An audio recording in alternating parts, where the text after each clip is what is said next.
Eu creio no poder dos joelhos que se dobram. Eu creio no poder da oração. Eu creio no poder das mãos que se levantam. Eu creio no poder da oração.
Que bom que você está aqui.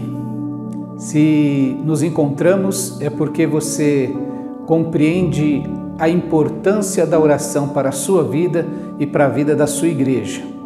Esse é um lugar onde nós buscamos a Deus para que Ele venha fazer parte da nossa vida, dar direção a ela e nos socorrer também quando estamos enfrentando as nossas tribulações. Este é o lugar daqueles que compreendem a sua limitação, compreendem a sua pequenez e compreendem também a grandeza do nosso Deus.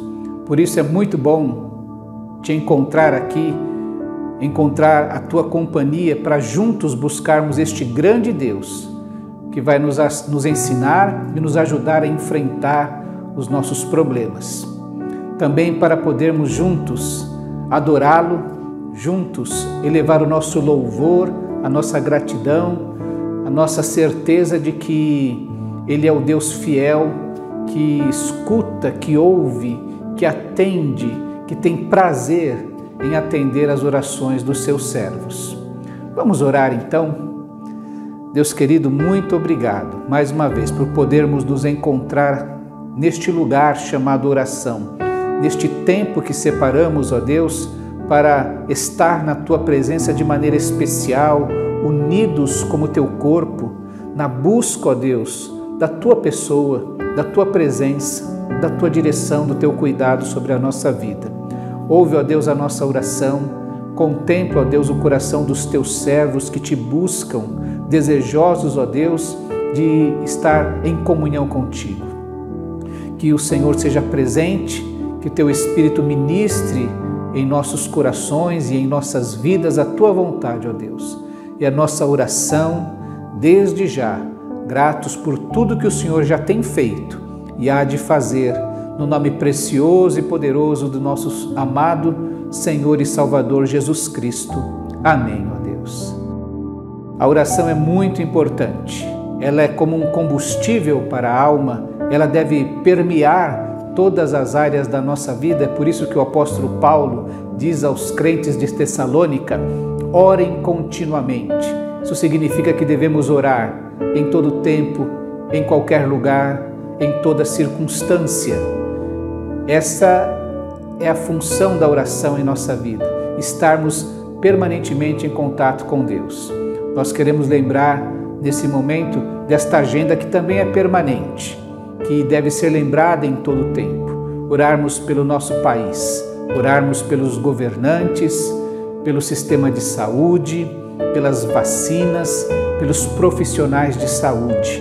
Lembrarmos que este mundo, que toda essa estrutura, ela nos serve e que precisamos da bênção de Deus sobre ela também para podermos ter uma vida tranquila e viver piedosamente na presença do Senhor. lembrarmos também de orar pela nossa igreja, pela sua liderança, pelos ministérios, pelas pessoas, os líderes e os voluntários que têm atuado em cada área da igreja e que, mesmo neste período de pandemia, têm servido com afinco, com amor, de uma maneira muito compromissada e responsável. Dou graças a Deus quando me lembro da vida de cada um dos irmãos que tem trabalhado valorosamente, de tal maneira que o templo está fechado, a igreja não está fechada. A igreja está agindo, está nas casas orando, está também trabalhando fora das quatro paredes deste templo que nós mantemos aqui. Eu dou graças a Deus, porque estamos vivendo a essência do que é ser igreja, este cuidado mútuo que temos uns para com os outros e também esta obediência tão sincera, tão singela do ID de Jesus. Estamos servindo aos outros, ao mundo, aos santos e a Deus desta maneira. Eu dou graças a Deus por isso e peço que você continue insistindo em oração pelo Brasil, pela sua igreja. E um terceiro motivo sempre por aqueles que sofrem, os que estão doentes, os seus cuidadores, que têm uma carga dobrada para pensar, para cuidar fisicamente destes que estão adoecidos. Também pelos que estão enlutados. Temos irmãos em nossa igreja, famílias que enfrentaram o luto. Precisamos agora orar, estender o ombro amigo e sermos esta família da fé que acolhe, que sustenta e que se compromete no crescimento e no cuidado de cada um de nós. Quero convidar você nesta noite a lembrar desses três motivos: o nosso Brasil, a nossa igreja e os nossos irmãos. Que Deus te abençoe ricamente na sua vida de oração, que você conheça mais a Deus e ouça a sua voz e seja ministrado pelo Espírito Santo.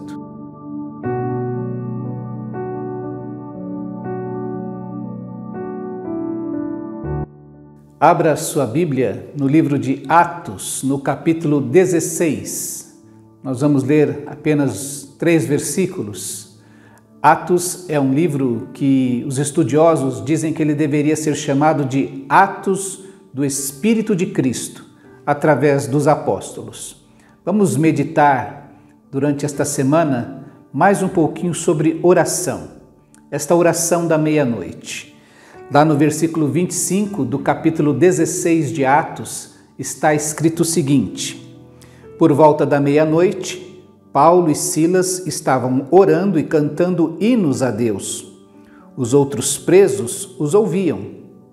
De repente, houve um terremoto tão violento que os alicerces da prisão foram abalados. Imediatamente, todas as portas se abriram e as correntes de todos se soltaram. Vamos orar mais uma vez? Deus bendito, aplica a Tua palavra ao nosso coração. Que ela fortaleça a nossa fé, renove o nosso amor e abra os nossos olhos para entender a Tua graça sobre a nossa vida. É a nossa oração no nome precioso do Senhor Jesus.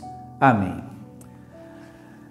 O apóstolo Paulo, quando escreve aos Tessalonicenses, como dissemos, diz que nós devemos orar sem cessar, orar em todo o tempo, orar continuamente. Isso significa que devemos orar todos os dias, em qualquer circunstância, por qualquer motivo. Todo tempo é tempo de orar, porque a oração é um combustível para a nossa vida. Na oração, trazemos Deus para dentro das nossas questões, trazemos Deus para dentro dos nossos problemas, trazemos Deus para dentro das nossas tribulações. E o melhor de tudo, que alcançamos de Deus, este Deus que vem a nós, que está conosco na oração, traz consigo o seu poder, a direção para a solução destas questões que levamos diante dele. Também a oração tem o propósito da adoração, de nos dirigirmos a Deus e expressarmos o que pensamos a respeito dele, expressarmos o nosso amor, a nossa gratidão diante dele. É interessante nesta meditação porque quando você lê o texto, capítulo 16 do livro de Atos, Lucas registra esta segunda viagem de Paulo, que começa com a intenção de ir para Nordeste, saindo de Antioquia indo para Nordeste. Mas a Bíblia registra que mais de uma vez o Espírito de Cristo impediu Paulo e os seus companheiros de irem para as regiões que eles haviam planejado ir. E eles vão sendo impedidos de tal maneira que, ao invés de ir para Nordeste, eles acabam indo para Noroeste e chegando até o lugar onde Paulo tem uma visão de um homem que diz: passa a Macedônia e ajuda-nos. E entrando então na Macedônia, vindo para o Ocidente, eles chegam a Filipos. Ali encontram Lídia, que é uma vendedora de púrpura, uma comerciante que se converte. E a sua conversão é tão real que ela oferece a sua casa para que eles fiquem por ali, e ali eles continuam a pregar o Evangelho, de tal maneira que a igreja de Filipos começa a surgir a partir disso, deste lugar de encontro na casa de Lídia. Paulo continua na cidade de Filipos, que era uma pequena Roma, uma pequena capital naquela região, e aos poucos há uma moça que a Bíblia diz que era tomada por um espírito maligno, que ficava perseguindo Paulo e Silas enquanto eles caminhavam pela cidade, gritando que eles eram servos de um Deus Altíssimo. Uma pequena distorção nas suas palavras, falando uma meia-verdade. Paulo e Silas não eram servos de um Deus Altíssimo, eles eram servos do Deus Altíssimo. Até que Paulo, percebendo e ficando incomodado com essa perseguição desta jovem, expulsa o espírito maligno dela. Ela era uma escrava e, com o seu dom de adivinhação, oferia lucro aos seus senhores. E agora ela sem este dom, esses donos perdiam essa sua fonte de renda e criaram então um alvoroço e acusaram Paulo e Silas de quererem acabar com o culto a Artemis, com o culto da sua deusa daquela cidade, de tal maneira que, acabando com o culto, acabaria também com todo o comércio, com toda a economia que girava em torno daquele culto. Lembremos sempre que aquele tempo, aquele momento, o império era altamente paganizado, politeísta, e a religião oferia muito lucro. As cidades viviam em torno daqueles que vinham cultuar nos grandes templos que existiam naquela época.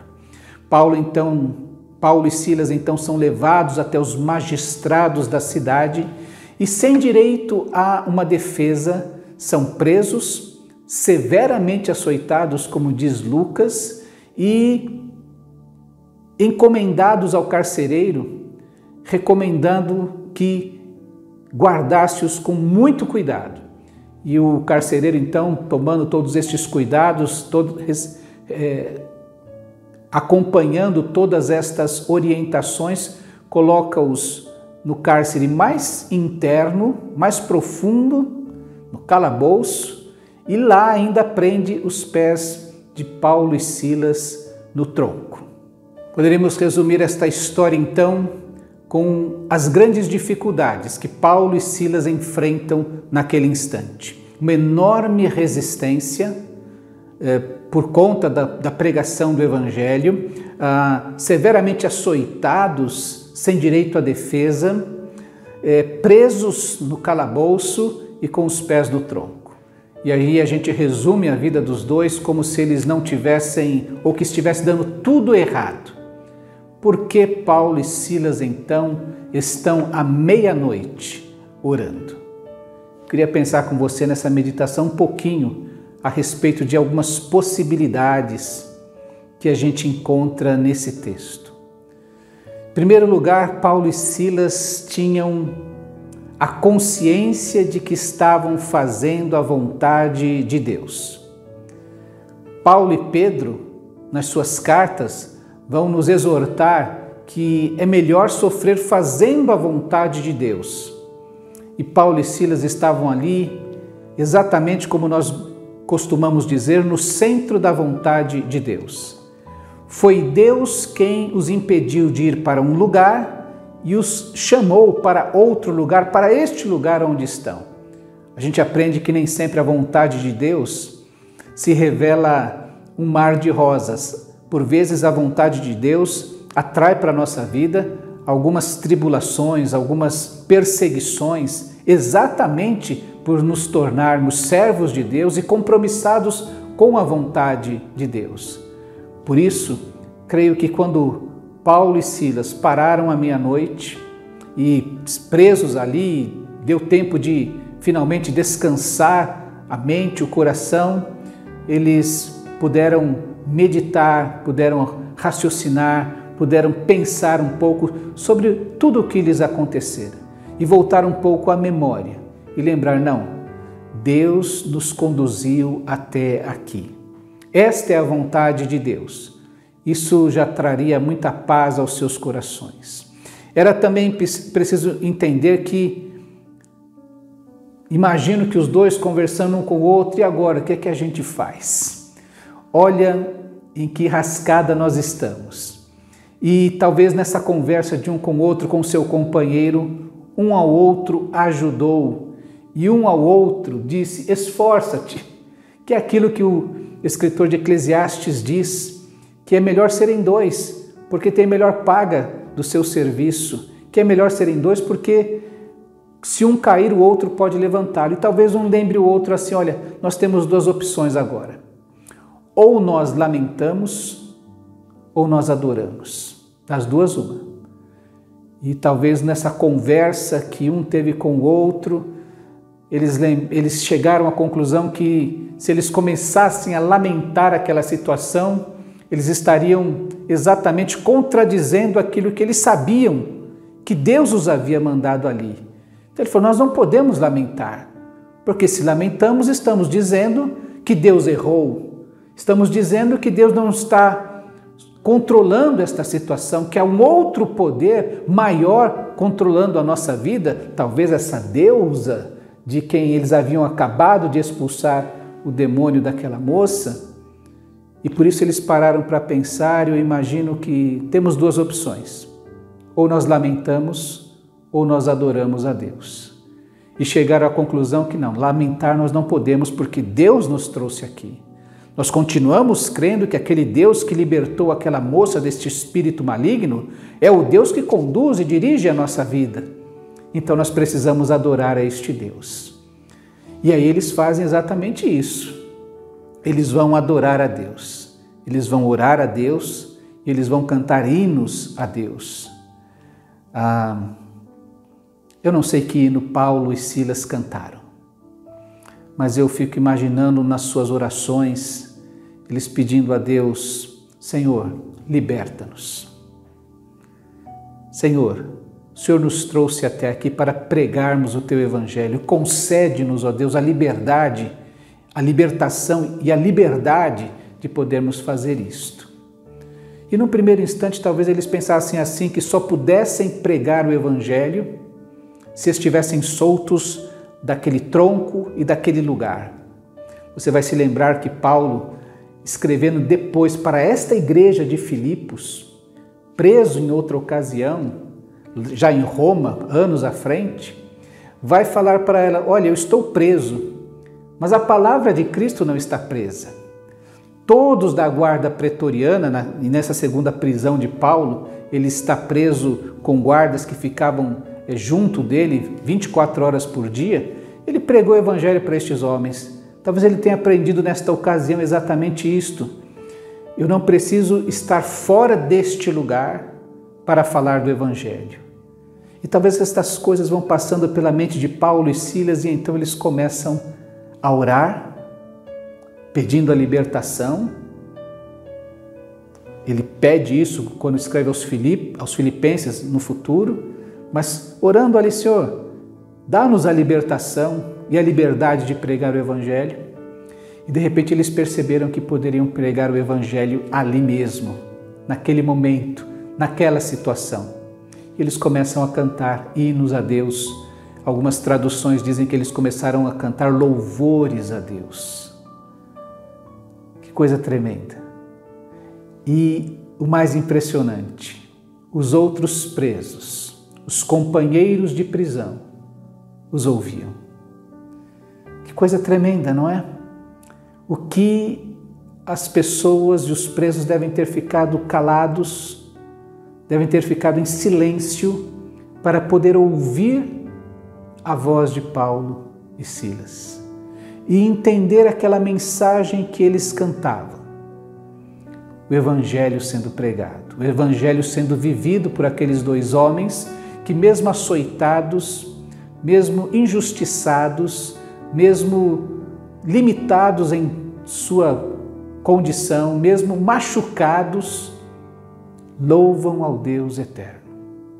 Louvam ao Deus que tem poder de libertar do espírito maligno aquela moça, de libertar também Paulo e Silas da lamentação, da autocomiseração, e que tem poder de infundir neles alegria, gratidão, louvores que exaltam a Deus.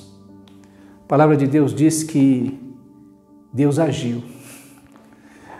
A gente pensa que os problemas estão fora do controle de Deus, mas a Bíblia vai mostrando que Deus tem o seu tempo de agir, tem o seu momento para mostrar que nada das circunstâncias que estavam acompanhando a vida de Paulo e Silas fugiam ao seu controle. Não havia cadeias, não havia tronco, não havia lugar mais profundo no calabouço, não havia poder dos magistrados que pudesse, nem o poder de uma deusa qualquer que pudesse impedir Deus de agir. E Deus age para poder libertar os seus servos, aqueles que estão orando e louvando à meia-noite, no meio dos seus problemas, das suas circunstâncias. Paulo e Silas, então, não podiam ir para outro lugar. Eles estavam presos. Então eles foram orar. Quando você está cercado numa situação que parece uma prisão, a gente precisa orar. Precisa ter esta consciência e buscar esta consciência de que estamos no centro da vontade de Deus. Estamos fazendo tudo o que está ao nosso alcance para andarmos de acordo com a vontade de Deus. Na prisão, você não pode fazer outra coisa senão orar. Não deve fazer outra coisa senão orar. Na prisão, você aprende a depender completamente de Deus, porque você está preso, não tem para onde ir. E eu tenho descoberto que esta circunstância onde você não tem outra solução a não ser Deus, é o momento mais precioso da nossa vida, quando nós aprendemos a depender completamente de Deus. É por isso que é importante ter esta companhia que pode nos ajudar a perceber estas questões. Paulo nunca está só. Paulo sempre tem companheiros. Na primeira viagem, ele foi com Barnabé. Para a segunda viagem, eles tiveram um desentendimento por causa de João Marcos, então Paulo escolhe Silas, depois encontra Timóteo também. Depois Lucas se junta a esta trupe de evangelistas. E lá no final da vida, na sua última carta, quando está escrevendo a Timóteo, seu amado filho na fé, Paulo diz assim: olha, todos me abandonaram. Vem ter comigo depressa, traze Marco contigo. Ele precisa da companhia. Por isso que este lugar chamado oração, este encontro virtual, mas que nos une em oração, é importante. Também é importante aquela pessoa que vai estar ao meu lado, presa no tronco comigo, presa, vivendo a mesma prisão que eu estou vivendo, para poder me ajudar em oração, em louvor, em perceber a vontade de Deus, em perceber a direção de Deus, em perceber o socorro que Deus dá, mesmo quando estamos lá dentro do calabouço, com os pés presos, machucados, injustiçados, Deus ouve a oração. Aquela oração da meia-noite, que podia ser um monte de lamúrias e que por vezes começa assim, lamentando: estamos presos, Senhor, vimos fazer a Tua vontade, pregar libertação, abençoamos a vida daquela jovem e estamos aqui. Mas foi o Senhor que nos mandou vir aqui. Então, nós vamos descansar, porque o Senhor é mais forte do que é o espírito daquela moça. O Senhor é mais forte do que este carcereiro. O Senhor é mais forte do que todos estes magistrados. O Senhor é mais poderoso do que estas correntes, este tronco, estas paredes. E não é que o Senhor se manifesta na vida dos seus servos, trazendo libertação e liberdade para que eles pudessem continuar pregando o Evangelho? Que testemunho tremendo!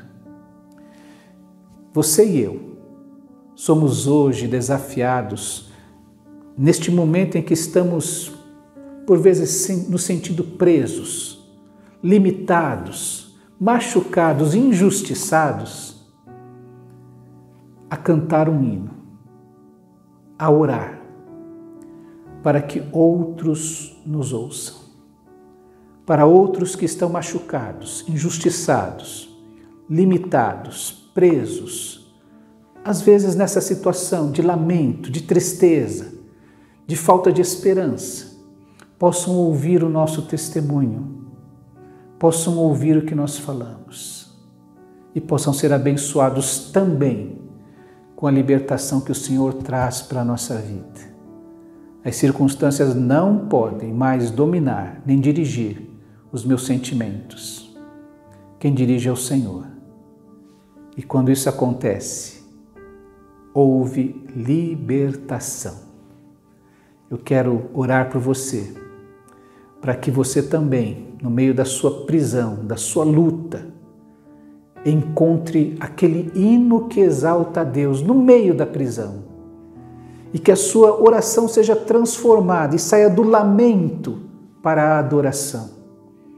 E que finalmente haja libertação para a sua vida. Feche os teus olhos. Deus querido, nós queremos te agradecer mais uma vez, porque o Senhor está a nos ouvir. E nós te pedimos, ó Deus, que haja essa transformação em nós. E que todo lamento possa se transformar em adoração, em louvor. E que o nosso coração, que a nossa alma, que a nossa vida experimente a libertação, ó Deus, daquilo que nos quer tirar a esperança, daquilo que quer nos fazer ficar paralisados e que a gente possa enxergar a Tua direção, o Teu poder, o caminho que o Senhor nos aponta. Nós oramos gratos desde já pelo que o Senhor há de fazer na vida de cada um de nós. No nome precioso do Senhor Jesus é que oramos. Amém. Meu querido irmão, minha querida irmã, que haja libertação na sua vida e que o lamento se transforme num hino de adoração ao Senhor. Que Deus te abençoe, que Deus te guarde, que Deus te liberte.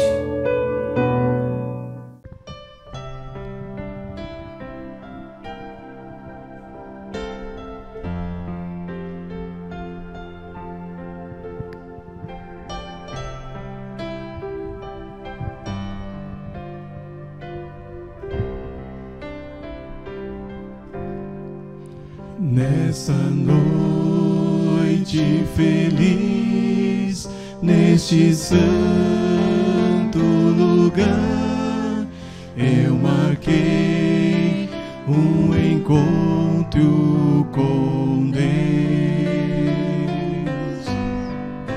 Seu amor é real, sua paz gozarei. Eu marquei um encontro com Deus. eu marquei o encontro com Deus neste santo lugar de oração, neste encontro de amor, pedirei ao Senhor uma bênção para o meu coração.